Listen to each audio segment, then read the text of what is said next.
Salutare tuturor! Astăzi am să fac un unboxing la o sursă din gama Silentium PC, mai exact modelul Elementum E2 în versiunea de putere de 550W. Este o sursă ieftină, dar foarte ok.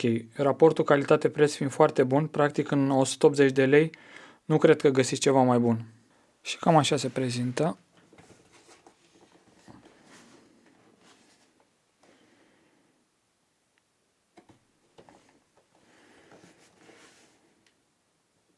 Pe spate avem câteva specificații. Are o greutate de 1,48 de kg. Folosește un ventilator de 120 de mm. Eficiența este 80+. Practic este o sursă certificată 80+. Avem PFC activ și o garanție de 3 ani de zile. De asemenea, avem specificate câteva protecții. Haideți să vedem și cum arată.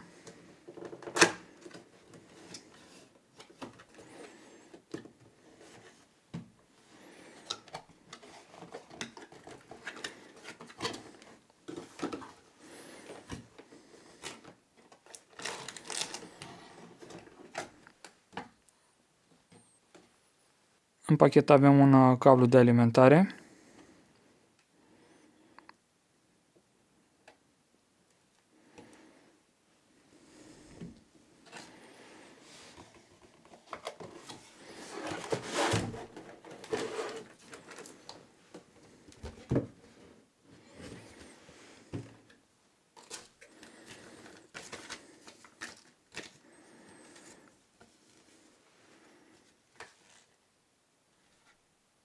Un manual.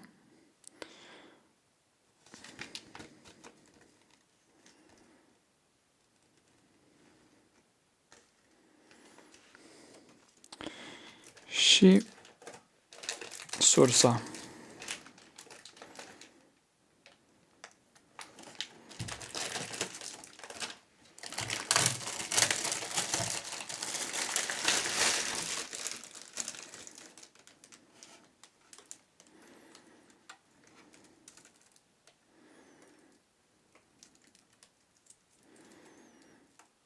Aceștia sunt conectorii sursei. Conectorul ce intră în placa de bază.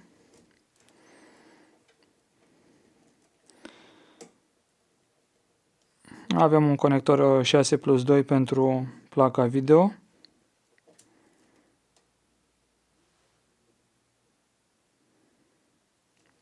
Un conector 4+4 ce intră pe placa de bază pentru alimentarea procesorului.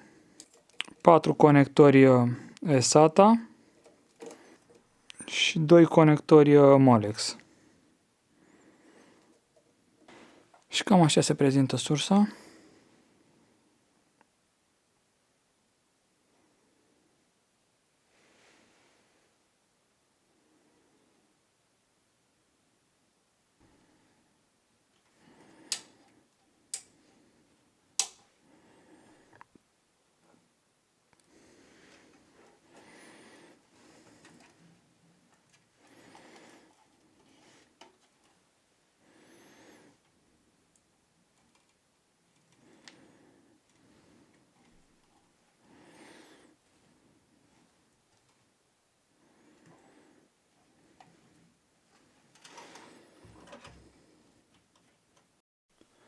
Sursa este foarte silențioasă în timpul utilizării, de asemenea ea fiind echipată cu un ventilator de 120 de mm.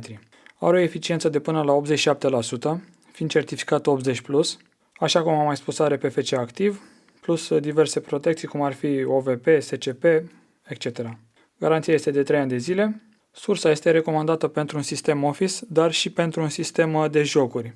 Ea putând susține fără problemă un sistem format dintr-un procesor i5 sau i7, eventual echivalentul de la AMD Ryzen 5 sau 7, împreună cu o placă video GTX 1650, 1660 sau chiar un RTX 2060. Dacă vreți să știți de unde am cumpărat-o și cât a costat, vedeți linkul din descrierea acestui video. Cam acesta a fost și unboxing-ul de pe ziua de astăzi. Dacă v-a plăcut, puteți să dați un like și să vă abonați la canal. Mulțumesc pentru vizionare!